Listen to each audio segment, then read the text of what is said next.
Shri P K Kunhalikutty.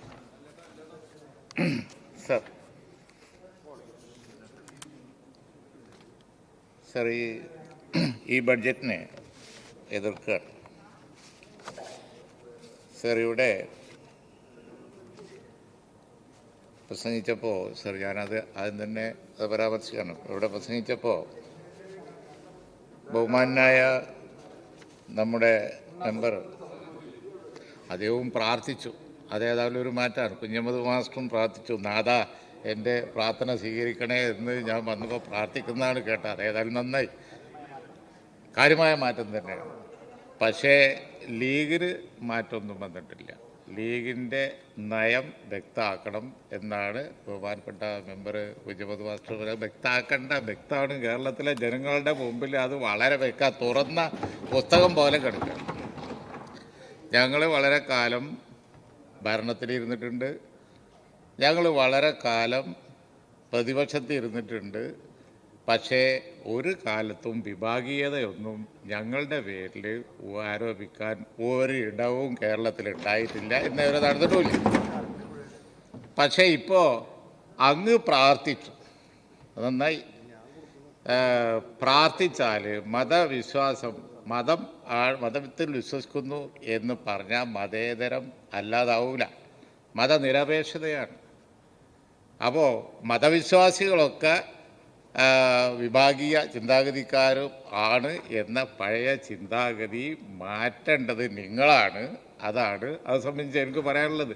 മതവിശ്വാസവും അതേപോലെ തന്നെ ഇതും രണ്ടാണ്. സർ, ഈ ഗവൺമെൻറ് രണ്ടാമത് അധികാരത്തിൽ വന്നു.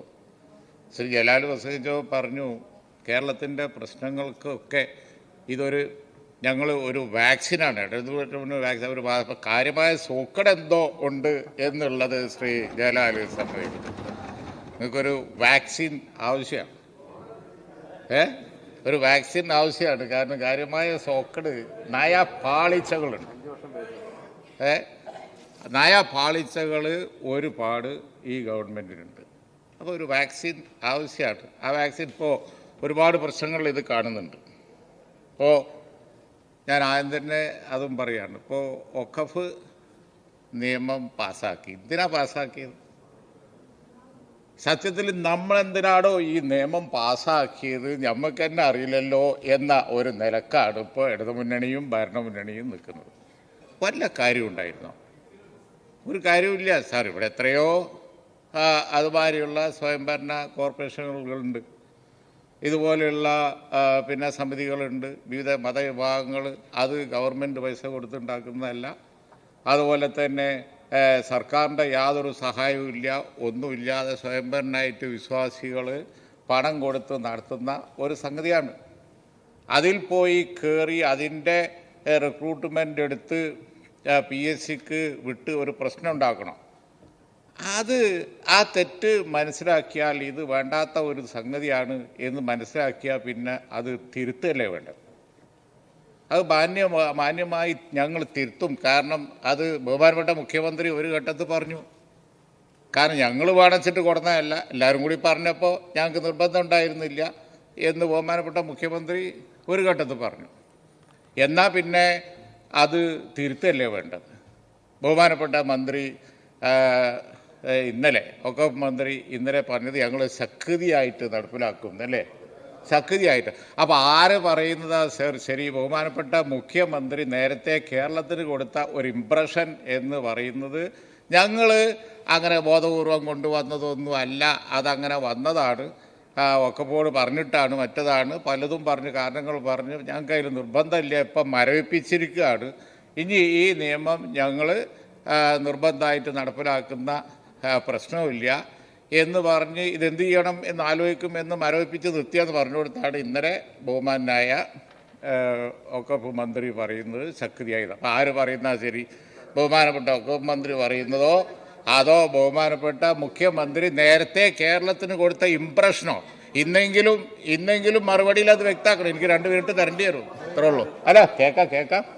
ബഹുമാനപ്പെട്ട മെമ്പർ കുഞ്ഞാലിക്കുട്ടി സാഹിബ് ഇവിടെ പറഞ്ഞു വന്നത് കേരളത്തിലെ മുസ്ലിം സമുദായം പൈസ കൊടുത്ത് ഉണ്ടാക്കിയ ഒരു സംവിധാനമാണ് വഖഫ് ബോർഡ്.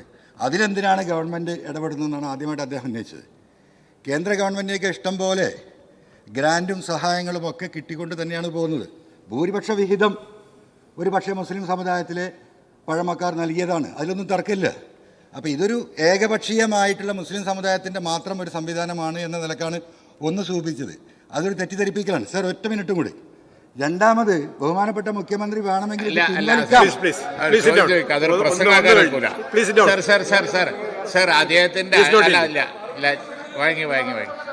ഞാൻ അല്ലല്ല ഒരു മിനിറ്റ് ബഹുമാനപ്പെട്ട അൻവർ, കാര്യം മനസ്സിലായി. ഞാൻ പറയാം, കേന്ദ്ര ഒഖഫ് ബോർഡിന് അദ്ദേഹത്തിൻ്റെ ധാരണാ പെശകാണ്. ഒഖഫ് ബോർഡിന് അങ്ങനെ സർക്കാർ സഹായങ്ങളില്ല, കേന്ദ്ര സഹായമായിട്ടൊന്നുമില്ല. മറ്റു പല പദ്ധതികൾ പുറത്തുണ്ട്, പക്ഷെ ഒഖഫ് ബോർഡ് സ്കീമുകൾക്കാണ്. ഒഖഫ് ബോർഡിന് അങ്ങനെ സഹായമൊന്നുമില്ല. അങ്ങയുടെ ഒരു ധാരണാ പെശകാണത്. ഞാനത് വളരെ മാന്യമായി അങ്ങയോട് അത് നോക്കാൻ പറയുകയാണ്. കാരണം അങ്ങയുടെ ധാരണാ പെശകാണത്, അത്രയും ഞാൻ പറയുന്നുള്ളൂ. അങ്ങനെ ഒഖഫ് ബോർഡിന് സഹായമൊന്നുമില്ല. അപ്പോൾ സർ, പിന്നെ അതാണ് ഞാൻ പറഞ്ഞത്. വാക്സിൻ വേണമെന്ന് പറഞ്ഞാൽ അത് തന്നെ തിരുത്തു വേണം, ഈ ഗവൺമെൻറ്റിന് തിരുത്തു വേണം. ഇനി ഞാൻ ഒന്ന് പറയട്ടെ, അതുകൂടി കേട്ടേക്ക്, അത്രേ ഉള്ളൂ. സമയം പോവും.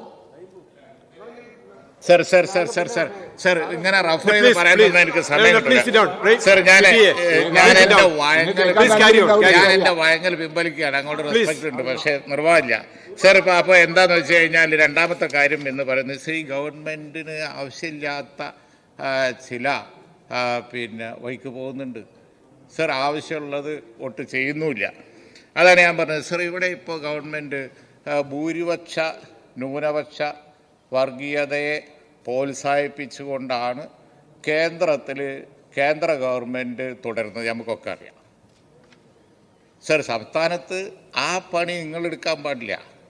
ഞങ്ങളുടെ അഭിപ്രായം അതാണ്. ഇടതു മുന്നണിയായി നിൽക്കണം. ന്യൂനപക്ഷങ്ങളെ ഡിവൈഡ് ചെയ്ത് അവരെ തമ്മിലടുപ്പിക്കത്തക്ക നയങ്ങളെടുത്ത് പ്രോത്സാഹിപ്പിക്കാൻ പാടില്ല. 80-20 കാര്യത്തിൽ അതുണ്ടായി. അത് തെറ്റായ സമീപനമാണ്. സർ, ഞാനത് ചൂണ്ടിക്കാണിക്കുകയാണ്. അപ്പോൾ അങ്ങനെ ഒരു ഡിവൈഡ് ആൻഡ് റൂൾ പോളിസി നിങ്ങൾ എടുക്കാൻ പാടില്ലായിരുന്നു. സർ, അതുപോലെ തന്നെ രണ്ടാമത് അധികാരത്തിൽ വന്നില്ല, നിങ്ങൾ വളരെ സന്തുഷ്ടരാണ്, ഒക്കെ ശരിയാണ്. പക്ഷേ തിരുത്തേണ്ട ചില നയങ്ങളില്ലേ? തിരുത്തേണ്ട ചില നയങ്ങളുണ്ട്. നിങ്ങൾ വൻ തോതിൽ ഇപ്പോൾ പല വലിയ പ്രോജക്റ്റുകളും കൊണ്ടുവരുന്നു. അടിസ്ഥാനപരമായി 5 കൊല്ലത്തെ ഭരണത്തിൻ്റെ ഉള്ളിൽ ചില പ്രദേശങ്ങളിൽ, മലബാർ ഭാഗങ്ങളിലൊക്കെയുള്ള വിദ്യാഭ്യാസ സൗകര്യം +2 പോലുള്ള സംഗതികളൊക്കെ പടമില്ല എന്ന് പറഞ്ഞിട്ട് നിങ്ങൾ അനുവദിക്കാതെ ഒരു ഭാഗത്ത് ബഹുമാനപ്പെട്ട ധനകാര്യമന്ത്രി ശ്രദ്ധിക്കണം, ഭാഗത്ത് വെച്ചിരിക്കുക. ആ സമയത്താണ് ബഡ്ജറ്റിൽ നിന്ന് വൻ തോതിലുള്ള പേയ്മെൻ്റ് ആവശ്യമായി വരുന്ന പദ്ധതികൾ നിങ്ങൾ എടുക്കുന്നത്. അത് ശരിയാണോ? സർ, ഞാൻ പറയാം. ഇപ്പോൾ കേരളിനെ സംബന്ധിച്ച് ഞങ്ങളുടെ സമീപനത്തെക്കുറിച്ച് ഇന്നലെ ജലീൽ പറഞ്ഞു. ബഹുമാന മെമ്പർ ജലീൽ ഇവിടെ പറഞ്ഞു, ഞങ്ങൾ ആ കേരളിൻ്റെ കാര്യത്തിൽ ജനങ്ങളെ വിശ്വാസത്തിലെടുത്ത് മാത്രമേ പോവുള്ളൂ എന്ന് വ്യക്തമാക്കുന്ന രേഖ. സർ, അന്ന് ഓൾ പാർട്ടി മീറ്റിങ്ങിന് ശേഷം ബഹുമാനപ്പെട്ട ഉമ്മൻചാണ്ടി പത്രക്കാരെ കണ്ട് ആ യോഗത്തിൽ ഉമ്മൻചാണ്ടി പങ്കെടുത്തിരുന്നു, വ്യവസായ മന്ത്രി എന്നുള്ളതിൽ ഞാൻ പങ്കെടുത്തിരുന്നു, അതുപോലെ തന്നെ ചീഫ് സെക്രട്ടറി കേരളിൻ്റെ ടി ബാലകൃഷ്ണൻ എല്ലാ പാർട്ടി യോഗത്തിന് ശേഷം പറഞ്ഞത്, ജനങ്ങളെ വിശ്വാസത്തിലെടുത്തു മാത്രമേ ഈ പദ്ധതിയുമായി മുന്നോട്ട് പോകൂ എന്നാണ് ഞങ്ങളുടെ തീരുമാനം എന്ന് ഉമ്മൻചാണ്ടി പ്രഖ്യാപിച്ചത്. ഇതാണ്. പിന്നെ ഒരു കാര്യം മനസ്സിലാക്കണം, ഞങ്ങളെ സമയത്ത് പ്രോജക്റ്റ് റിപ്പോർട്ട് കിട്ടി അജണ്ടയായി വെച്ച് തീരുമാനമെടുത്ത് ഡിഒ ഇറക്കേണ്ട പ്രശ്നം ഉണ്ടായിട്ടില്ല. ആ ഡീറ്റെയിൽഡ് പ്രോജക്റ്റ് റിപ്പോർട്ട് നിങ്ങളെ സമയത്താണ് വരുന്നത്. ഞങ്ങൾ ആ പ്രോജക്റ്റ് ഇത്ര വാശിയോടുകൂടി നടപ്പിലാക്കാൻ നിന്നിട്ടില്ല എന്നുള്ളൊരു വസ്തുതയാണ്. ഇതിന് പ്രായോഗികമായി പല പ്രോബ്ലം ഉണ്ട്, ഫീസിബിലിറ്റി പ്രശ്നങ്ങളൊക്കെ ഉണ്ട് എന്ന് മനസ്സിലാക്കി ഞങ്ങൾ അതിന് പിന്തിരിയാണുണ്ടായത്.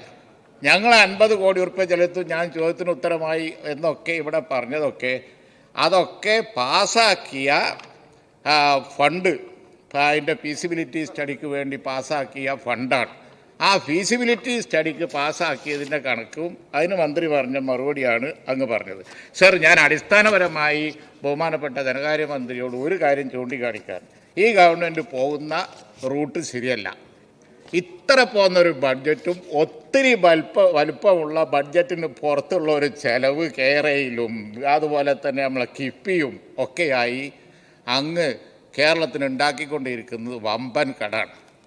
സർ, UDF ഗവൺമെൻറ്റുകളും LDF ഗവൺമെൻറ്റും തമ്മിൽ അടിസ്ഥാനപരമായ ഒരു വ്യത്യാസം എന്ന് പറയുന്നത് UDF ഗവൺമെൻറ്റുകൾ ഇൻവെസ്റ്റ്മെൻറ്റ് പ്രൊമോട്ട് ചെയ്യായിരുന്നു. അതാണ് ചെയ്യേണ്ടത്. സർ, ഞങ്ങൾ ഇൻവെസ്റ്റ്മെൻറ്റ് പ്രൊമോട്ട് ചെയ്തിട്ട് ഒരുപാട് ഇൻവെസ്റ്റ്മെൻറ്റ് വന്നു. നിങ്ങൾ 5 കൊല്ലം ഭരിച്ചു കഴിച്ചപ്പോൾ നിങ്ങൾ കൊണ്ടുവന്ന ഇൻവെസ്റ്റ്മെൻറ്റ് മേജർ ഇൻവെസ്റ്റ്മെൻറ്റ് 2 മിനിറ്റ് കൂടി വേണം. ഒരു മേജർ ഇൻവെസ്റ്റ്മെൻറ്റുകൾ ഏതാ നിങ്ങളൊന്ന് പറയും. സർ, പല UDF ഗവൺമെൻറ്റുകളും ഇവിടെ ഭരിച്ചപ്പോൾ ബഹുമാനപ്പെട്ട മുഖ്യമന്ത്രി ഇല്ലെങ്കിലും ഗോവിന്ദ മാസ്റ്റർ ഉണ്ട്, മനസ്സിലാകും. സർ, നയവ്യത്യാസങ്ങൾക്ക് വന്നിരിക്കുകയാണ്. ഇപ്പം നിങ്ങൾ ഓപ്പൺ അപ്പ് പോളിസിയിലേക്ക് പോവുകയാണ്. നല്ലത്, ബെറ്റർ ദാൻ നെവർ. ലേറ്റ് ആയാലും ഇപ്പോഴാണെങ്കിലും നല്ല ഓപ്പൺ അപ്പ്. പക്ഷേ ഇൻവെസ്റ്റ്മെൻറ്റ് കൊണ്ടുവരണം. കഴിഞ്ഞ 5 കൊല്ലകാലം നിങ്ങൾക്ക് ബഡ്ജറ്റ് സപ്പോർട്ടുണ്ട്. തന്നെ ഇപ്പോൾ കേരളയിൽ ബഡ്ജറ്റ് സപ്പോർട്ടുണ്ട് തിരിച്ചടക്കണം. കിഫ്ബി ബഡ്ജറ്റ് കാറ്റ് ടാക്സ് കെട്ടിയിട്ട് അതിന് തിരിച്ചടക്കണം. ഇതൊക്കെ കടബാധ്യത കൂട്ടും, ആളോഹരി കടം കൂട്ടും, കേരളത്തിൻ്റെ സമ്പദ്ഘടന കൂടുതൽ തകർക്കും. പക്ഷേ UDF ഗവൺമെൻറ്റുകളുടെ ഒരു പോളിസി എന്ന് പറയുന്നത് പുറത്തുനിന്ന് ഇൻവെസ്റ്റ്മെൻറ്റ് കൊണ്ടുവരാൻ നോക്കിയിരുന്നു. ആ പുറത്തുനിന്ന് ഇൻവെസ്റ്റ്മെൻറ്റ് കൊണ്ടുവന്ന് കൊച്ചി എയർപോർട്ട്, വിഴിഞ്ഞം പോർട്ട്, അതുപോലെ തന്നെ ഇൻഫോസിസ്, വിപ്രോ, അങ്ങനെ എത്ര സർ, ഇവിടെ ഈ ടെക്നോ പാർക്കിൻ്റെ അടുത്ത് വന്ന പല ക്യാമ്പസ് ഇതൊക്കെ എത്ര എംപ്ലോയ്മെൻറ്റ് കൊടുക്കും. നമുക്ക് നയാ പൈസ ചിലവില്ലാതെ ഇൻവെസ്റ്റ്മെൻറ്റ് കൊണ്ടുവരാൻ ഞങ്ങൾ എമർജിങ് കേരള, അതുപോലെ തന്നെ ജിമ്മ്, ഇതൊക്കെ എന്തിനായിരുന്നു സർ? ഇപ്പോൾ ഹയർ എഡ്യൂക്കേഷനിൽ മോഡേണൈസ് ചെയ്യും. ബഹുമാനപ്പെട്ട ധനകാര്യമന്ത്രി പറയുന്നു. ഈ ഒരു പ്രോജക്റ്റ് അല്ലേ ഞങ്ങൾ എമർജിങ് കേരളയിൽ കൊണ്ടുവന്നത്, വിദേശ യൂണിവേഴ്സിറ്റികളുടെ പങ്കാളിത്തത്തോടു കൂടി. അപ്പോൾ എന്താ അന്നത്തെ ഹയർ എഡ്യൂക്കേഷൻ പരിഷ്കരണത്തെ നിങ്ങൾ നഖശിഖാന്തം എതിർത്തു. സർ, ഞങ്ങൾ PPP പ്രോജക്റ്റ് കൊണ്ടുവന്നു. അതിൽ ഇവിടുന്ന് അന്നത്തെ പ്രതിപക്ഷം, ഞാൻ പേരൊന്നും പറയുന്നില്ല, PPP എന്ന് പറഞ്ഞപ്പോൾ പി എന്ന് പറഞ്ഞ് കോയൽ വിളിച്ച് കളിയാക്കിയത് എനിക്കും ഇപ്പോഴും നല്ല ഓർമ്മയുണ്ട്. PP വിളിച്ച് കളിയാക്കി, PPP എന്ന ആശയത്തെ തന്നെ. സർ, അതുകൊണ്ട് ഇൻവെസ്റ്റ്മെൻറ്റ് കൊണ്ടുവരാൻ നോക്കണം, എംപ്ലോയ്മെൻറ്റ് പ്രൊമോട്ട് ചെയ്യണം, എംപ്ലോയ്മെൻറ്റ് ജനറേറ്റ് ചെയ്യണം. അല്ലാതെ ബഡ്ജറ്റിൽ നിന്ന് പേ ചെയ്യണ്ടേ കേരളയിൽ. ഞാൻ അതാ പറഞ്ഞത്, അങ്ങയുടെ ബഡ്ജറ്റ് ഇത്ര വലുപ്പമേ ഉള്ളൂ. ഒത്തിരി വലുപ്പമുണ്ട് പുറത്തുള്ള ചിലവ്. കിഫ്ബി ആണെങ്കിലും സർ, കേരളയിലാണെങ്കിലും എവിടുന്ന് റീപേ ചെയ്യുന്നത് കേരളം റീപേ ചെയ്യണം, കേരളത്തിലെ ആളുകൾ റീപേ ചെയ്യണം. സർ, ഞങ്ങൾ കേരളത്തിനെതിരല്ല. കാരണം പക്ഷേ അതിൻ്റെ ഫീസിബിലിറ്റി 50 കോടി ഉറുപ്പിക കൈയടിക്കല്ല. ആരെ ഞങ്ങൾ പ്രതിപക്ഷ നേതാവും പറഞ്ഞത് തന്നെ കേരളയിൽ എന്ന് പറഞ്ഞതിന് അടിസ്ഥാനപരമായ മാറ്റം വരുത്തണം. അതാണല്ലോ ഞങ്ങൾക്ക് ഓൾട്ടർനേറ്റീവ് സജഷൻസ് പറയാനുണ്ട്. നിങ്ങൾ കേൾക്കാൻ തയ്യാറാകുന്നില്ല. ഇന്നലെ ഇപ്പം നിങ്ങൾ കാണിക്കുന്നത് ഈ പ്രോജക്റ്റിനെ സംബന്ധിച്ചിടത്തോളം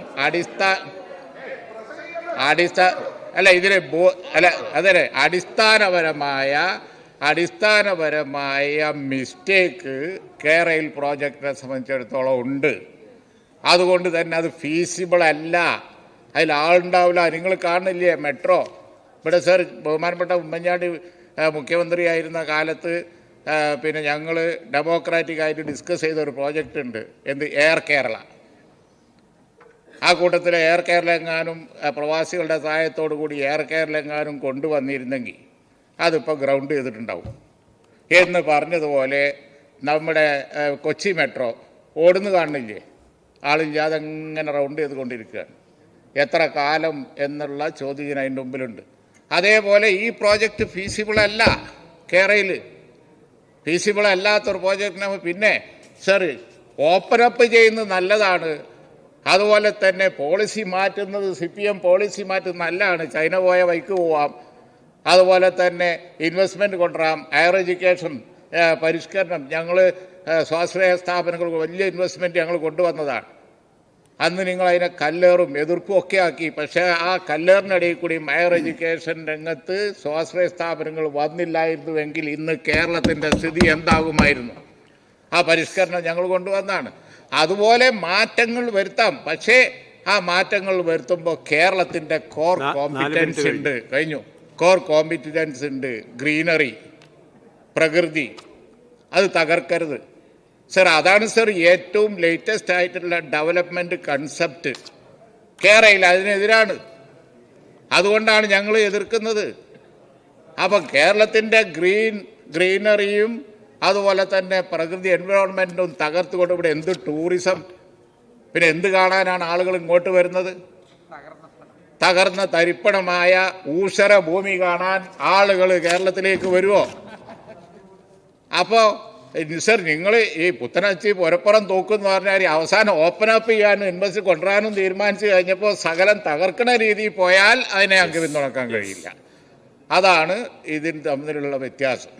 അതുകൊണ്ട് എൻ്റെ സജഷൻ എന്ന് പറയുന്നത് സർ, ഇപ്പോൾ മോഡേൺ ലോകം പോകുന്ന കാലാവസ്ഥാ വ്യതിയാനത്തിൻ്റെ പശ്ചാത്തലത്തിൽ വേൾഡ് എടുത്തിരിക്കുന്ന സമീപനം, ഒരു പ്രദേശത്തിൻ്റെ കോർ കോമ്പിറ്റൻസി നമ്മളത് എൻവയോൺമെൻറ്റാണ്, ഗ്രീനറിയാണ്, പ്രകൃതിയാണ്, പച്ചപ്പാണ്, ഇവിടുത്തെ ബാക്ക് വാട്ടേഴ്സാണ്, മൗണ്ടെയ്ൻസാണ്, കാലാവസ്ഥയാണ്. അതിനെയൊക്കെ തകർത്തുകൊണ്ടുള്ള ആ ഡെവലപ്മെൻറ്റ് പറ്റൂല. പക്ഷേ കേരളിന് ആവശ്യമായ ഭേദഗതി വരുത്തണം എന്നാണ് എനിക്ക് പറയാനുള്ളത് സർ. അതുകൊണ്ട് തന്നെ ഈ ചില കാര്യങ്ങൾ ബഹുമാനപ്പെട്ട മുഖ്യമന്ത്രി വ്യക്തമാക്കണം. ഒന്ന്, കേരളയിൽ ആരോഗ്യകരമായ ചർച്ച നടത്തണം. രണ്ട്, വഖഫ് സംബന്ധിച്ചുള്ള നയം വ്യക്തമാക്കണം. ബഹുമാനപ്പെട്ട വഖഫ് മന്ത്രി പറഞ്ഞതോ കേരളത്തിന് അദ്ദേഹം കൊടുത്ത ഇംപ്രഷൻ ഏതാണ് ശരി? സർ, ആവശ്യമില്ലാത്ത ഇത്തരത്തിലുള്ള ഡിവൈഡ്, ന്യൂനപക്ഷങ്ങൾക്കിടയിൽ ഡിവൈഡ് ഉണ്ടാക്കുന്ന സമീപനങ്ങൾ ഒഴിവാക്കണം. സർ, ഞാൻ ഈ ബഡ്ജറ്റിനെ നഖശിഖാന്തം എതിർക്കുകയാണ്. Okay sir, thank U.